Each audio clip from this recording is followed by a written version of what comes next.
Mon frère a ruiné ma relation de 3 ans. Il a dit que ça s'était juste passé comme ça. Ma famille m'a dit de passer à autre chose. Alors, je suis passé à autre chose, j'ai quitté l'entreprise familiale que je maintenais à flot depuis des années. J'ai 32 ans et je suis assis ici, dans mon nouvel appartement, 3 mois après l'explosion nucléaire qui a dévasté ma famille. J'ai pensé qu'il était temps de vider mon sac, parce que franchement, certains d'entre vous vont peut-être penser que je suis allé trop loin. La plupart d'entre vous diront probablement que je ne suis pas allé assez loin. Quoi qu'il en soit, voici comment j'ai systématiquement détruit les finances de ma famille après avoir découvert que mon frère couchait avec ma copine pendant toute notre relation de 3 ans. Commençons par la dynamique familiale, car c'est un contexte important pour comprendre pourquoi j'ai fait ce que j'ai fait. Mon petit frère, Tyler, a toujours été l'enfant chéri. Pas de façon subtile où on se demande si on est paranoïaque. Je parle d'un favoritisme tellement flagrant qu'un scénariste de sitcom dirait « Calme-toi, c'est irréaliste ». En grandissant, j'étais celui qui était responsable.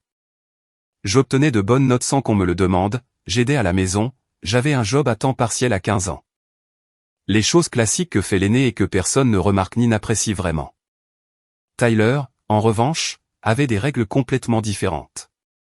Il a raté 3 matières en première année de lycée, anglais, histoire et algèbre. Même pas des cours difficiles. La réponse de papa ? Il n'est tout simplement pas assez stimulé. On devrait lui faire suivre des cours avancés. Le gamin qui n'arrivait même pas à passer l'algèbre de base était apparemment prêt pour le calcul AP. Ça a duré une semaine avant qu'il abandonne, en prétendant que le professeur en avait après lui. Il s'est fait prendre à voler une paire d'écouteurs chez Target à 16 ans. Des écouteurs à réduction de bruit à 200 €. La sécurité l'a intercepté en train de sortir. La réaction de maman ? C'est juste une phase. Les garçons seront toujours des garçons. Ils n'ont pas porté plainte, donc ce n'était pas si grave, non. Aucune punition. Aucune obligation de travailler pour rembourser. Rien. Moi, j'ai été privé de sortie pendant 2 semaines à 15 ans parce que j'étais rentré 1 heure après le couvre-feu, j'aidais un ami dont la voiture était tombée en panne. J'avais appelé à l'avance pour tout expliquer. Ça n'a pas changé grand-chose. Les règles sont les règles. Mais voler dans un magasin, c'était juste, les garçons seront toujours des garçons. Quand Tyler avait 17 ans, il a percuté une boîte aux lettres avec le camion de papa en faisant le fou. Il l'a complètement démoli. L'avant du véhicule était fichu. Environ 8 000 € de dégâts. Il y avait 3 amis dans la voiture. Il roulait probablement à 80 km/h dans une zone limitée à 40. La réaction de papa ? Les accidents, ça arrive. C'est pour ça qu'on a une assurance. Moi, à 17 ans, j'avais accidentellement rayé la portière de la voiture de maman avec mon vélo. Une toute petite rayure, peut-être 8 cm. J'ai dû payer la réparation avec mes économies d'été. 2 poids, 2 mesures, même famille. Ensuite, il y a eu l'histoire de l'argent pour les études. Papa avait mis de côté environ 40 000 € pour chacun de nous. Le mien est allé pour les frais de scolarité et les livres. Tyler a tout brûlé en une seule année en frais de vie et en fêtes, puis il a abandonné. Est-ce que papa lui a demandé de rembourser ? Non. Tyler est revenu vivre à la maison sans payer de loyer, et papa continuait à lui glisser de l'argent pour ses entreprises ratées. Le vrai coup de grâce, c'est que ça nous a suivis à l'âge adulte. Parce qu'au moins quand on était enfant, on pouvait dire que Tyler était jeune et stupide. Mais le favoritisme ne s'est pas arrêté quand on est devenu adulte. Il a empiré. J'ai travaillé comme un fou pour finir mes études. J'ai pris des prêts, travaillé 2 jobs à temps partiel, obtenu un diplôme en finance et décroché un bon poste d'analyste financier dans une entreprise de taille moyenne. Rien de glamour, mais je gagnais correctement ma vie et je gravissais les échelons. À 26 ans, j'avais acheté mon propre logement, payé ma voiture, et j'avais de vraies économies placées sur des comptes d'investissement. Je faisais tout comme il faut selon le manuel de l'adulte responsable. Tyler a abandonné l'université après 1 an, en disant que le système éducatif traditionnel était trop restrictif pour son esprit entrepreneurial, puis il a enchaîné les projets d'entreprise qui n'ont jamais fonctionné. Le premier était une entreprise de nettoyage haute pression. Papa lui a acheté un nettoyeur haute pression commercial à 3 000 €, une remorque et de la publicité. Il a fait peut-être 3 jobs, gagné environ 400 € au total, puis il a arrêté de répondre aux appels. Trop de travail physique. L'équipement est resté dans le garage de papa pendant 2 ans. Ensuite, un empire de distributeurs automatiques. Il avait regardé un type sur YouTube parler de revenus passifs et s'était convaincu. Il a acheté 4 machines à crédit, les a placées dans des endroits catastrophiques, un centre commercial abandonné, une salle de sport qui en avait déjà 3, 2 immeubles de bureaux où il n'avait pas demandé l'autorisation et s'est fait virer au bout d'une semaine. Il a perdu 6 000 € au total. Ensuite, le trading de crypto-monnaies. Il a convaincu papa de lui donner 10 000 € pour investir. Il a perdu 9 000 € en 3 mois en achetant des pièces au hasard parce que Reddit disait qu'elles allaient exploser. Il a gardé le dernier millier pour s'acheter un nouveau téléphone. Puis le conseil en réseaux sociaux. Il a créé un compte Instagram, facturé 500 € pour gérer les réseaux sociaux d'entreprise. Il a eu 2 clients, tous 2 des amis de la famille, a posté peut-être 2 fois par mois des trucs aléatoires sans aucun rapport avec leurs activités, et a disparu quand ils ont demandé des remboursements. Chaque entreprise ratée était due à un mauvais timing ou au fait que les gens ne comprenaient pas sa vision. Chaque job qu'il quittait et il en a traversé 7 ou 8, c'était parce que son patron ne supportait pas ses idées innovantes. Il a vendu des téléphones chez Verizon pendant 3 mois avant de démissionner parce qu'on lui demandait d'atteindre des objectifs de vente. Il a travaillé dans une salle de sport pendant 5 semaines avant d'être viré pour retard constant. Il a vécu dans le sous-sol de papa et maman jusqu'à 25 ans, sans payer de loyer et sans contribuer à rien. Et pendant tout ce temps, maman le défendait au dîner du dimanche, Tyler est juste en train de trouver sa voie. C'est un entrepreneur. Ces choses-là prennent du temps. Moi, j'étais assis là en me disant, j'ai trouvé ma voie sans problème. Personne ne m'a donné 5 ans de loyer gratuit pour y arriver. Mais voilà où ça devient pertinent pour l'histoire. Il y a 3 ans, papa m'a demandé de l'aider à restructurer les finances de son entreprise de construction. Il avait bâti une entreprise correcte en 30 ans, principalement des rénovations résidentielles et de petits projets commerciaux. Mais il était vieux jeu en matière de gestion d'argent. Tout était dans sa tête ou griffonné sur des serviettes en papier. Aucun système réel en place. Sa façon de tenir la comptabilité, c'était une boîte à chaussures pleine de reçus et un chéquier qu'il équilibrait peut-être 2 fois par an. J'ai passé 6 mois de soirées et de week-ends à mettre en place de vrais systèmes de comptabilité, à créer des tableaux de suivi de projet, à implémenter QuickBooks, à établir des relations avec de meilleurs fournisseurs qui nous accordaient des remises sur volume. J'ai renégocié les contrats avec les sous-traitants, identifié quels projets étaient réellement rentables et lesquels ne servaient qu'à occuper les gars. J'ai probablement économisé 80 000 € la première année rien qu'en rationalisant les opérations et en supprimant les gaspillages. Son merci ? Une poignée de main et, c'est ce que fait la famille. Pas de paiement, pas de participation, même pas un bonus de Noël. Juste l'attente que je continue parce qu'on est une famille. Et comme un idiot, je l'ai fait. 2 ans plus tard, papa décide de prendre une semi-retraite. Il a 62 ans, il veut lever le pied, voyager avec maman, peut-être jouer au golf. Totalement raisonnable. Devinez qui il choisit comme successeur ? Exactement, Tyler. Malgré le fait que mon frère n'avait absolument aucune expérience en construction, en gestion de projet ou en direction d'entreprise.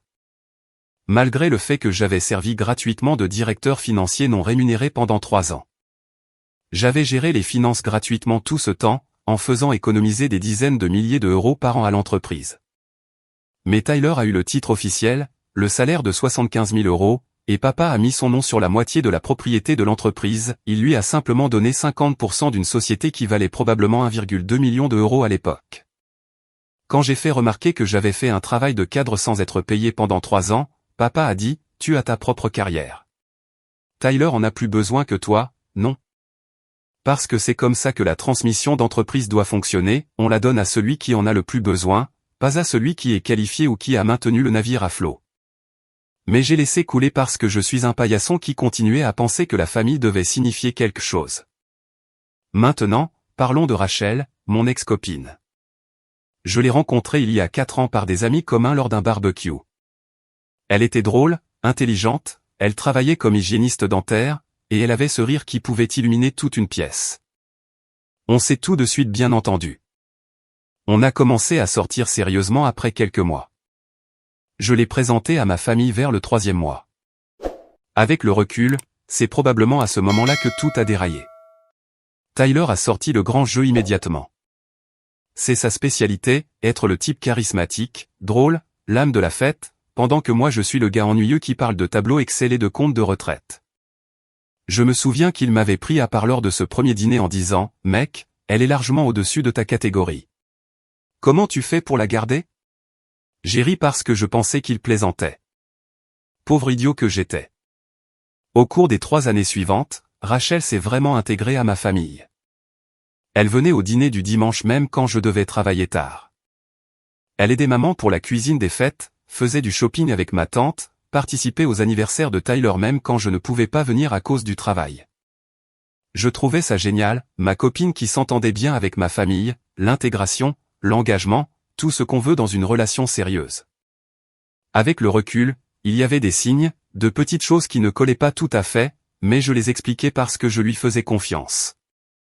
Par exemple, elle voulait toujours s'asseoir à côté de Tyler au dîner de famille plutôt qu'à côté de moi.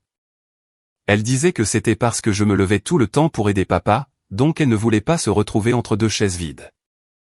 Ça paraissait logique sur le moment. Ou comment elle commençait à s'habiller différemment pour les dîners du dimanche, plus chic, plus de maquillage, toujours bien coiffée. Mais quand on sortait juste tous les deux, elle arrivait en jean et t-shirt sans maquillage. Je pensais qu'elle essayait simplement d'impressionner mes parents. Il ne m'est jamais venu à l'esprit qu'elle essayait d'impressionner mon frère. Elle envoyait des textos à Tyler pour des trucs anodins, et « C'était quel restaurant où ta famille est allée le mois dernier ?» J'essaie de me souvenir du nom. Ou elle lui envoyait des mèmes dans la journée qu'elle ne m'envoyait pas à moi. Quand je lui ai demandé une fois, elle a dit que Tyler était juste plus drôle que moi. Elle en a ri comme si c'était une blague. J'ai ri aussi. Idiot. Il y a eu cette fois, environ 1 an dans notre relation, où je suis rentré plus tôt du travail et Rachel était à mon appartement. Elle n'était pas censée être là. Elle a dit qu'elle s'était laissée entrer pour me faire une surprise avec le dîner. Mignon, non? Sauf qu'il n'y avait rien en train de cuire. Aucun ingrédient sorti. Et elle sortait de ma chambre, l'air troublé, les cheveux en bataille, en ajustant son haut. Elle a dit qu'elle faisait une sieste et que je l'avais surprise. Je l'ai cru. Pourquoi pas? J'ai découvert plus tard, grâce au message, que Tyler était là. Ils étaient en train de coucher ensemble dans mon lit et je suis rentré plus tôt que prévu. Il s'était apparemment caché dans mon placard pendant qu'elle me parlait, puis s'était faufilé dehors après que je sois allé aux toilettes. Il trouvait ça hilarant. Ils en avaient ri dans les messages, on l'a échappé belle, lol. Ton frère est vraiment naïf. Elle et Tyler sont devenus particulièrement proches sur les réseaux sociaux. Ils se suivaient, ce qui, bon, est normal. Mais Tyler commentait toutes ses photos, tu es canon, emoji feu, tenue parfaite. Ce genre de choses. Ça aurait dû être un signal d'alarme, mais je l'ai mis sur le compte de la gentillesse. Elle faisait pareil sur ses posts à lui, en liquant ses photos de musculation, sa nouvelle voiture, etc. Ils avaient plus d'interaction en ligne qu'elle et moi. Ensuite, il y avait les excuses liées au travail.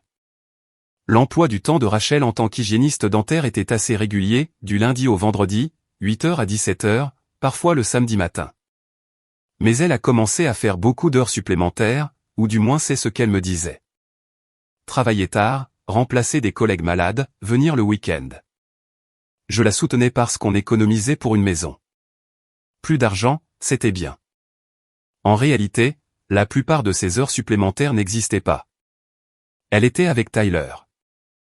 Il se retrouvait pendant que j'étais au travail, où elle me disait qu'elle avait des plans avec ses copines et allait le voir à la place. 3 ans de ça. 3 ans de mensonges élaborés et d'excuses, et moi qui acceptais tout parce que je lui faisais confiance. Mon meilleur ami Jordan a essayé de me prévenir il y a environ 6 mois. On regardait le match chez lui et il a abordé le sujet pendant une pub, et mec, je ne veux pas créer de problème, mais est-ce que Rachel agit bizarrement ces derniers temps? Comme distante? J'y ai réfléchi. Elle passait moins de temps avec moi, cherchait plus de disputes pour des trucs stupides comme le fait que je travaille tard ou la façon dont je chargeais le lave-vaisselle. Elle était tout le temps sur son téléphone, en inclinant toujours l'écran quand je passais. Mais j'étais occupé avec le travail et l'aide à papa, donc je pensais qu'on traversait juste une petite passe difficile. Toutes les relations connaissent des phases, non? J'ai dit à Jordan qu'on allait bien, juste occupé. Il n'a pas insisté, mais il m'a lancé ce regard. Le regard qui dit « J'ai essayé de te prévenir ». La vérité a éclaté il y a 3 mois de la manière la plus pathétique qui soit. J'étais chez mes parents un mercredi après-midi pour aider papa avec des documents pour une grosse soumission commerciale. Tyler était censé être sur un chantier, à superviser une rénovation de cuisine. Rachel était censée travailler l'après-midi au cabinet dentaire. J'étais dans le bureau à la maison quand j'ai entendu du bruit à l'étage. Des pas, des voix, des rires. J'ai pensé que papa était peut-être là-haut, donc je suis monté vérifier. C'est là que je les ai entendus dans la chambre d'enfance de Tyler, qu'il utilisait encore quand il dormait là. La voix de Rachel, très clairement pas seule. Puis le rire de Tyler. Ce rire stupide qu'il fait quand il pense être malin. Je suis resté là dans le couloir pendant probablement 30 secondes, pendant que mon cerveau refusait d'intégrer ce que j'entendais. Puis quelque chose a fait tilt. Pas la colère explosive qu'on voit dans les films. Plutôt le genre froid et calculateur qui te fait penser clairement pour la première fois depuis des années. J'ai sorti mon téléphone et j'ai commencé à enregistrer l'audio à travers la porte. J'ai eu environ 2 minutes de preuves très compromettantes. Pas chaque mot, mais suffisamment. Ensuite, je suis redescendu, je suis monté dans ma voiture et je suis rentré chez moi. Je ne les ai pas confrontés. Je n'ai pas défoncé la porte. J'ai juste collecté des preuves et je suis parti. Ce soir-là, j'ai fouillé l'ordinateur portable de Rachel pendant qu'elle était sous la douche. Je sais, violation de vie privée, mais tant pis. À ce stade, mon instinct hurlait, et j'avais besoin de connaître la vérité. Mes mains tremblaient quand j'ai ouvert son ordinateur. Elle ne l'avait même pas protégé par un mot de passe quand elle était à la maison. Elle me faisait totalement confiance. Ironique. J'ai trouvé les messages presque immédiatement.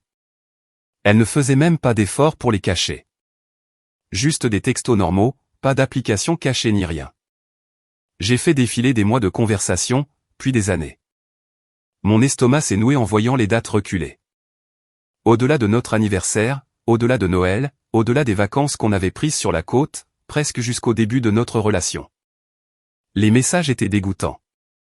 Pas seulement le contenu sexuel, même s'il y en avait beaucoup. Des détails graphiques sur ce qu'il faisait, ou, quand. Mais c'était surtout la façon dont il parlait de moi qui m'a vraiment fait mal. Il est tellement ennuyeux au lit, genre missionnaire avec les lumières éteintes et c'est tout. Est-ce qu'il fait jamais quelque chose de spontané ou tout est-il programmé dans son téléphone? Ton frère est mignon, mais c'est basically un robot. Sérieusement, je pense qu'il range ses chaussettes par couleur. Qui fait ça? Les réponses de Tyler étaient encore pires. Il ne découvrira rien. Il est trop occupé avec le travail et cette histoire d'entreprise familiale. Parfois je me sens mal, mais clairement elle me préfère. On ne peut pas lui en vouloir, lol. Franchement, le mec n'a aucun jeu. Je lui rends service en la distrayant. Sinon elle l'aurait déjà quitté. Il y avait des messages sur des moments précis. Cette fois où ils avaient couché ensemble pendant Thanksgiving pendant que j'aidais papa à découper la dinde. Le Noël où j'étais parti faire les courses pour le cadeau de Rachel et où il s'était éclipsé dans la voiture de Tyler dans l'allée.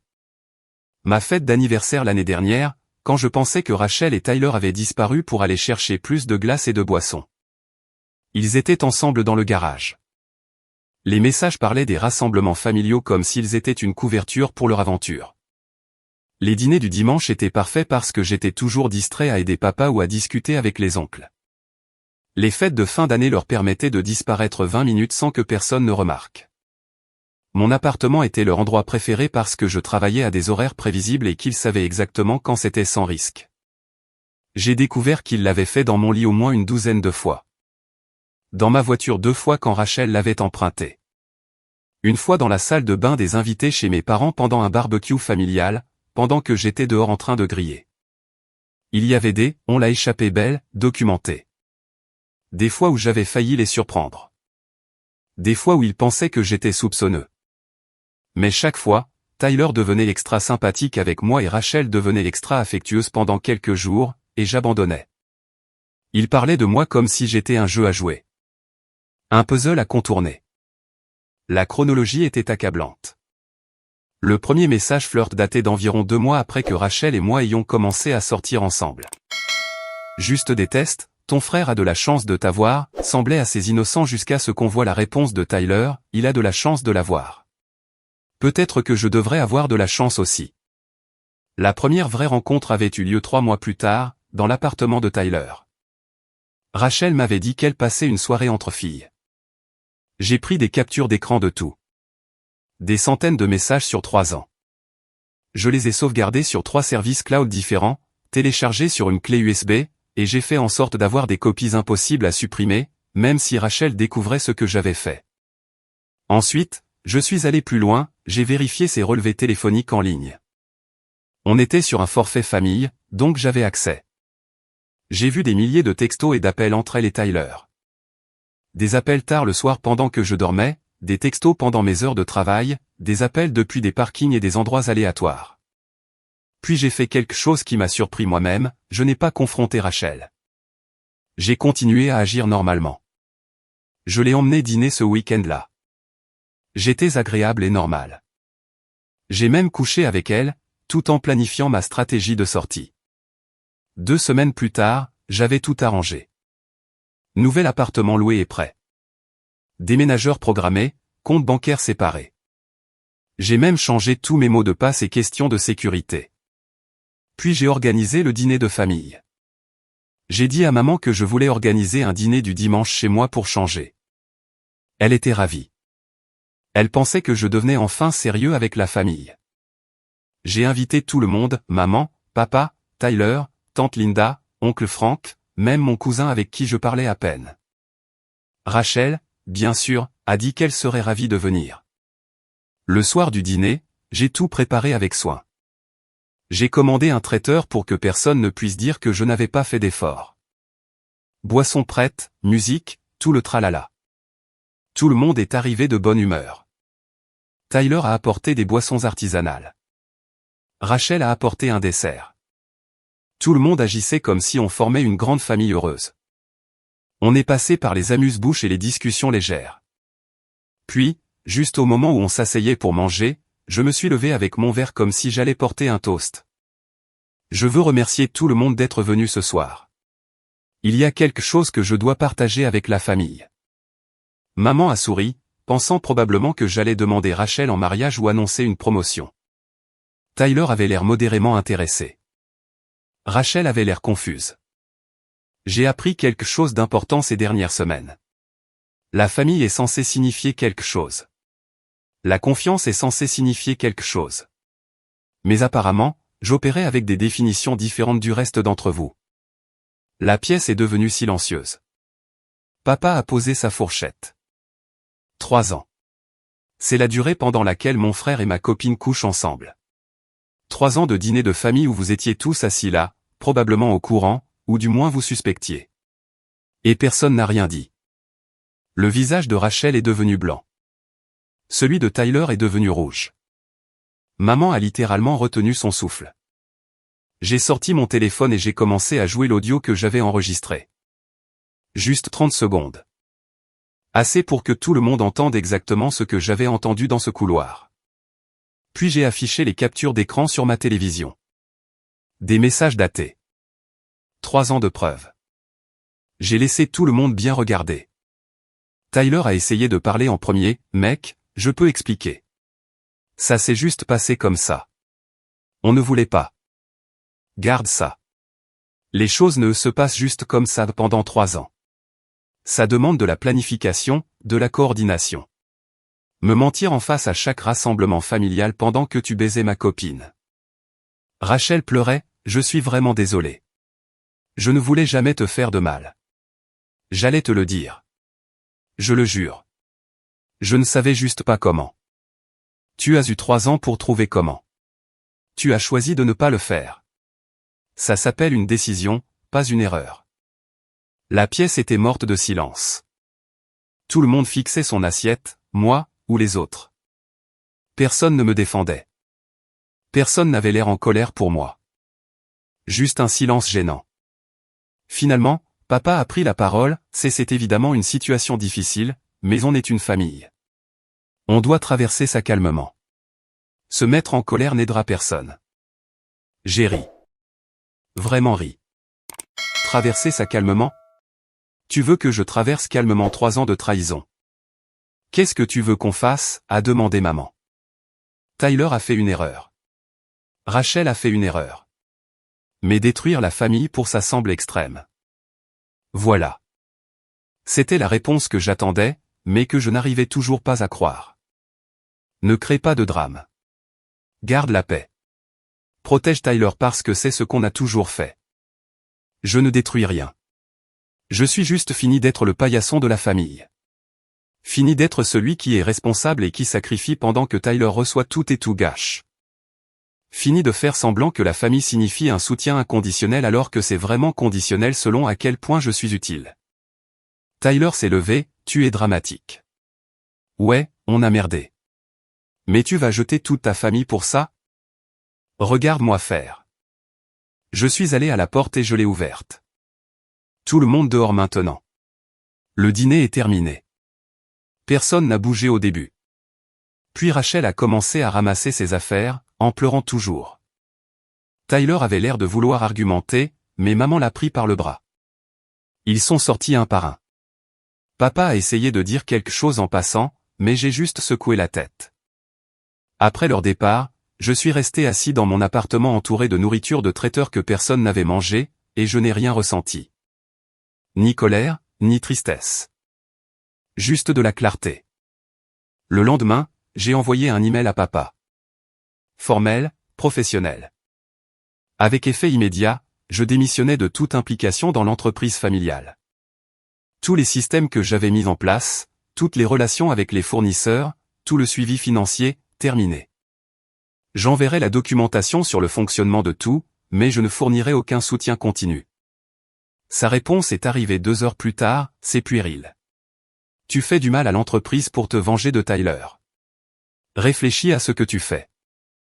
J'ai réfléchi pendant 3 ans pendant que vous donniez à Tyler une entreprise qu'il n'était pas qualifié pour diriger. J'ai réfléchi à chaque dîner du dimanche où j'aidais gratuitement pendant que Tyler touchait un salaire.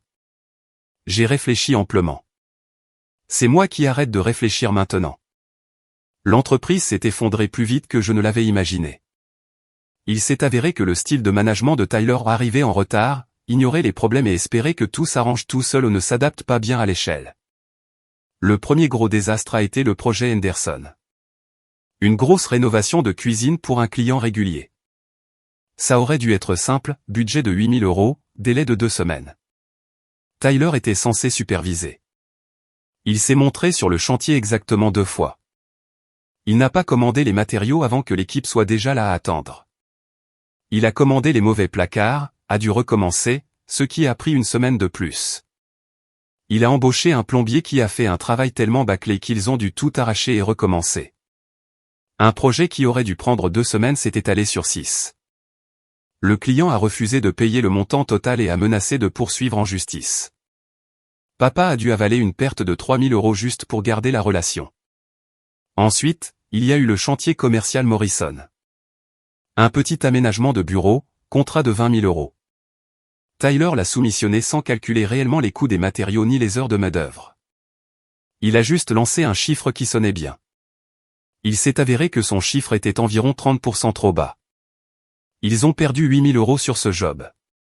Quand papa a demandé des explications à Tyler, celui-ci a dit qu'il essayait d'être compétitif pour gagner l'appel d'offres. Il ne comprenait pas que gagner un appel d'offres sur lequel on perd de l'argent, ce n'est pas vraiment gagner. Moins d'1 mois après mon départ, ils avaient perdu 2 gros clients entièrement. L'un parce que Tyler avait manqué 3 prolongations de délai consécutives. Le client avait littéralement dit à papa qu'il ne pouvait pas travailler avec quelqu'un d'aussi peu fiable. L'autre parce que Tyler s'était présenté à une réunion sans préparation, incapable de répondre à des questions basiques sur le planning ou le budget, et avait essayé d'improviser avec des vagues inepties qui ont fait douter le client qu'on savait même ce qu'on faisait. Le nouveau système de comptabilité que j'avais mis en place, Tyler ne le comprenait pas et ne s'est pas donné la peine de l'apprendre. Il est simplement revenu à la vieille méthode de papa, la boîte à chaussures. Des reçus partout. Aucun suivi des coûts des jobs. Aucune idée de quel projet était rentable. J'avais construit un magnifique système de tableaux qui suivait tout, matériaux, main-d'œuvre, frais généraux, marge bénéficiaire, mis à jour automatiquement. Tyler l'avait regardé une fois, avait dit que c'était trop compliqué, et était revenu à tout garder dans sa tête, comme papa le faisait avant. Les fournisseurs ont commencé à exiger des paiements d'avance parce que Tyler avait épuisé toute la bonne volonté que j'avais construite. J'avais passé 2 ans à bâtir des relations, en payant toujours à temps, en étant franc avec les gens sur les délais. Tyler commandait des matériaux, promettait de payer dans les 30 jours, puis oubliait jusqu'à ce qu'ils appellent pour réclamer l'argent 60 jours plus tard. Un fournisseur s'est même présenté à l'atelier en exigeant le paiement avant de décharger le bois que Tyler avait commandé. Papa a dû faire un chèque sur place. Tyler brûlait l'argent comme si ça ne coûtait rien. Il commandait des matériaux sans comparer les prix. Moi, je passais du temps à obtenir des devis de 3 fournisseurs différents pour trouver la meilleure affaire. Tyler appelait le premier qui répondait et commandait ce qu'il avait. Il payait probablement 20% de plus sur les matériaux en moyenne. Il embauchait des sous-traitants sans les vérifier. J'avais une liste d'entrepreneurs fiables avec qui on travaillait depuis des années. Prix correct, travail de qualité, ponctuel. Tyler embauchait n'importe qui sur Craigslist ou qui le rencontrait au bar. Il finissait avec une équipe qui ne se présentait pas la moitié du temps, faisait du travail bâclé l'autre moitié, et facturait des tarifs premium. Il approuvait des modifications sans comprendre l'impact financier. Un client demandait quelque chose en plus. Tyler disait, bien sûr, pas de problème. Puis oubliait de le facturer. J'ai découvert plus tard qu'il avait donné environ 15 000 € de travail supplémentaire parce qu'il ne voulait pas paraître difficile. L'atelier lui-même est devenu un désastre. Moi, je gardais l'inventaire organisé, je savais ce qu'on avait et ce qu'il fallait commander. Tyler laissait tout s'empiler n'importe où. Les matériaux pour 3 jobs différents étaient mélangés. Les outils étaient laissés dehors sous la pluie. L'équipement n'était pas entretenu. Une scie à carrelage à 15 000 € est tombée en panne parce que personne ne l'avait nettoyée après usage et que le moteur s'était grippé. Les projets dépassaient constamment le budget parce que Tyler ne suivait pas correctement les coûts. Il disait à un client que ça coûterait 12 000 €, puis dépensait 17 100 sans rendre compte jusqu'à ce que le travail soit terminé et qu'il n'y ait plus d'argent.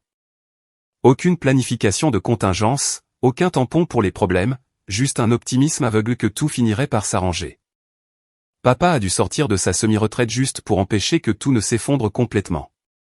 À 64 ans, il travaillait à nouveau 60 heures par semaine, se levait à 5 heures du matin pour ouvrir l'atelier et restait jusqu'à 19 heures pour finir la paperasse. Tyler aurait dû gérer ça. Il travaillait le samedi pour réparer les dégâts de Tyler de la semaine. Ses mains le faisaient souffrir. Son dos lui faisait mal. Il avait l'air épuisé à chaque fois que je le voyais, et je ne ressentais rien. Maman m'a appelé après environ 2 mois, ton père est épuisé. Ça doit s'arrêter. Tu lui fais du mal pour faire du mal à Tyler.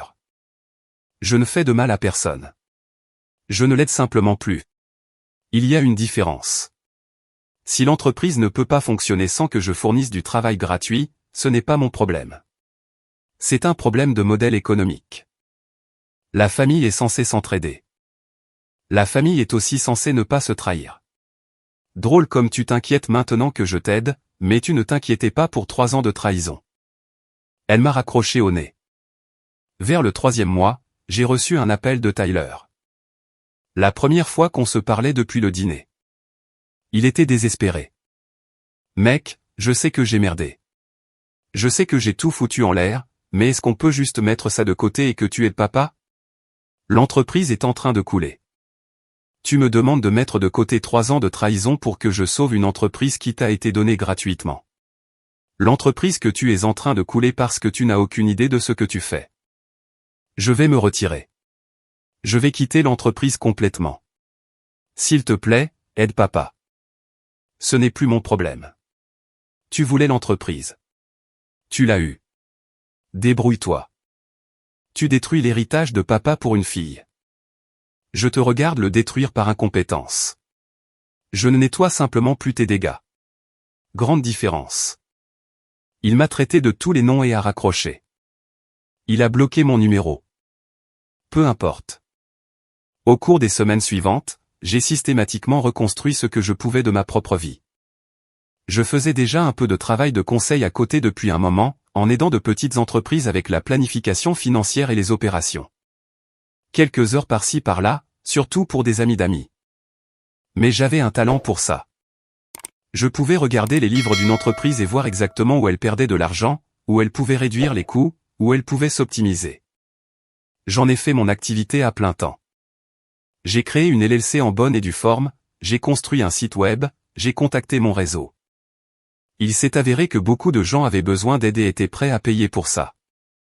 Mon premier vrai client était une petite entreprise de chauffage et climatisation qui se portait bien en termes de revenus, mais ne comprenait pas pourquoi elle n'était pas rentable. J'ai passé 2 semaines à analyser leurs opérations. J'ai découvert qu'ils perdaient de l'argent sur les interventions de service parce qu'ils ne prenaient pas en compte le temps de trajet et les coûts des véhicules. J'ai restructuré leur modèle de tarification. Ils sont passés de peine à l'équilibre à 15% de marge bénéficiaire en 3 mois. Ils m'ont payé 8 000 € pour 2 semaines de travail. Le bouche-à-oreille a fonctionné. J'ai eu une recommandation pour une entreprise de paysagisme avec des problèmes similaires. Puis un petit groupe de restaurants qui ne comprenaient pas leurs coûts alimentaires. Puis un cabinet dentaire qui voulait s'agrandir mais ne savait pas s'il pouvait se le permettre. Chaque projet rapportait entre 5 000 et 15 000 € selon la complexité. Je gagnais en un mois ce que je gagnais en 3 à mon ancien poste d'analyste. Le travail était vraiment intéressant. Chaque entreprise avait des problèmes différents. Certaines avaient besoin de meilleures stratégies de tarification. D'autres devaient réduire leurs frais généraux. D'autres encore devaient restructurer complètement leurs opérations. J'arrivais, j'analysais tout, je leur construisais des tableaux et systèmes de suivi sur mesure, je formais leur personnel, et je les laissais prêts pour réussir.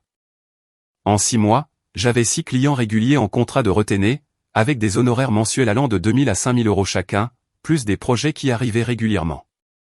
Je gagnais environ 15 000 € par mois avant impôt, soit 3 fois ce que je gagnais à mon poste d'analyste. Je travaillais peut-être 30 heures par semaine au lieu de 50. J'ai commencé à refuser du travail parce que j'étais trop occupé. J'ai dû augmenter mes tarifs pour filtrer les gens qui n'étaient pas sérieux. Je suis passé de 150 € de l'heure à 250. Je n'ai perdu aucun client. J'ai même eu plus d'intérêt parce que, apparemment, des prix plus élevés signalent une qualité supérieure. J'ai déménagé dans un plus bel appartement, un 2 pièces avec un vrai bureau, une salle de sport dans l'immeuble et une place de parking. Je me suis offert une nouvelle voiture. Rien de fou, mais agréable, confortable, le genre de choses que j'avais toujours voulu, mais pour laquelle je me sentais coupable quand je donnais mon temps gratuitement à la famille.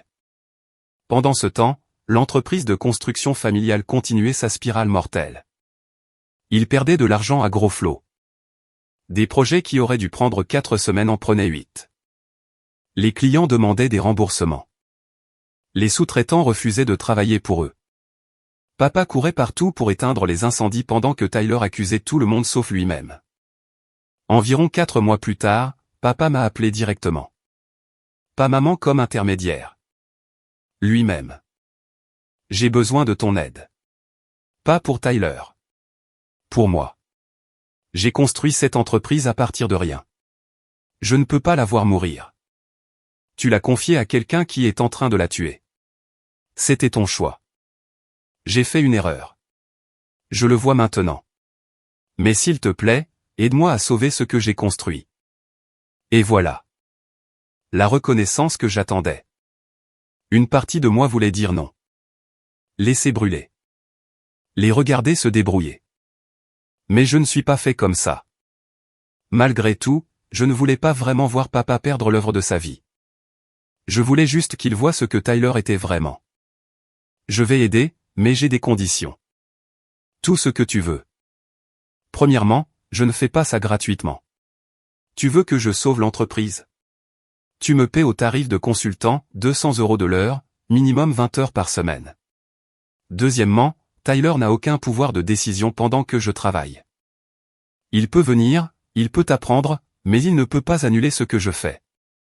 Troisièmement, une fois que l'entreprise sera stable, on aura une vraie conversation sur la planification de la succession. Une vraie planification, pas juste la donner à celui qui en a le plus besoin.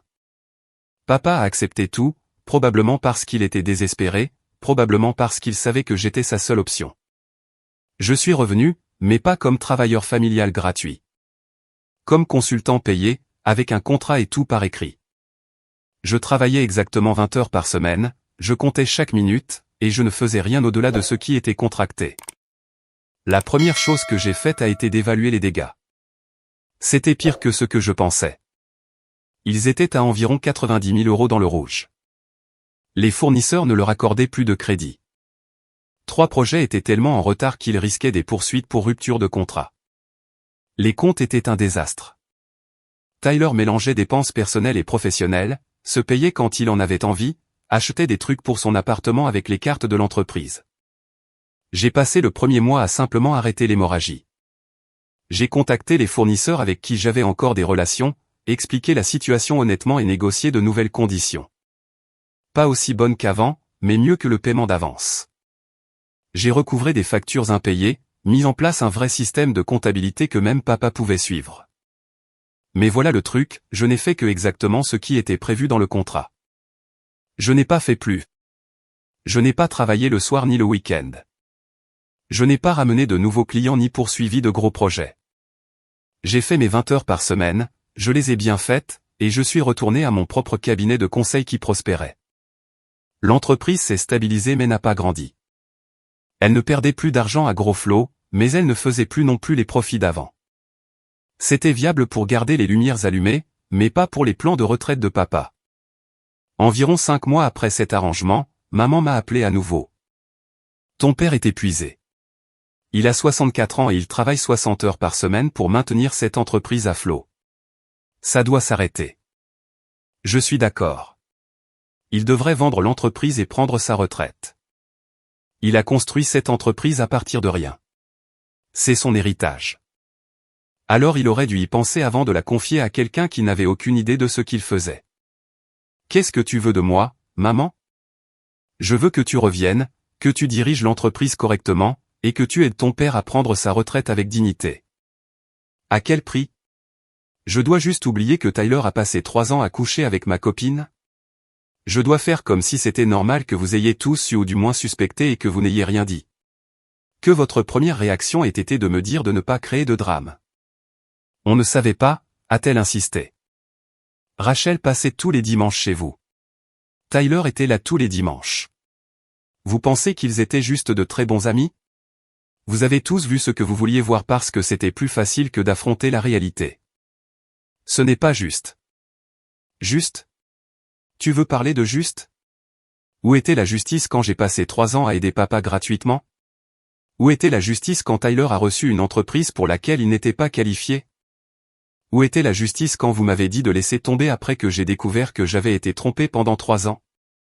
Elle n'avait pas de réponse à ça. Juste du silence à l'autre bout du fil. Voici ce qui va se passer, ai-je dit. Je vais finir mon contrat, qui a encore 4 mois. Pendant ce temps, je vais amener l'entreprise à un point où elle pourra être vendue. Papa pourra prendre sa retraite.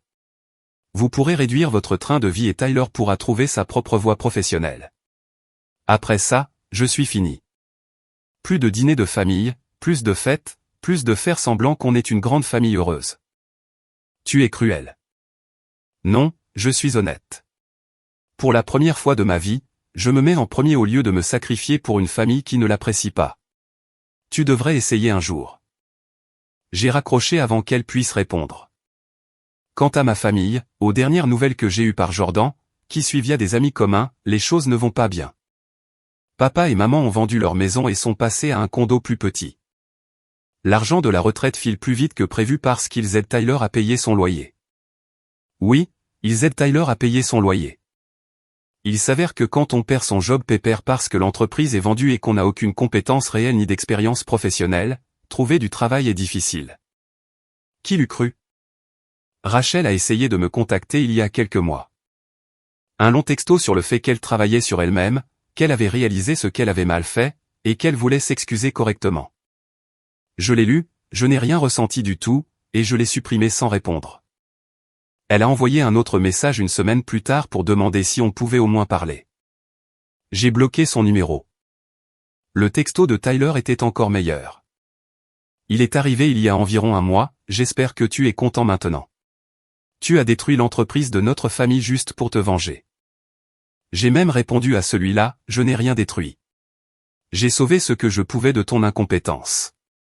J'ai permis à papa d'avoir assez d'argent pour prendre sa retraite et je suis parti. Le fait que tu vois mon refus de continuer à me sacrifier pour toi comme une vengeance en dit long sur qui tu es. Ne me contacte plus. Il ne l'a pas fait.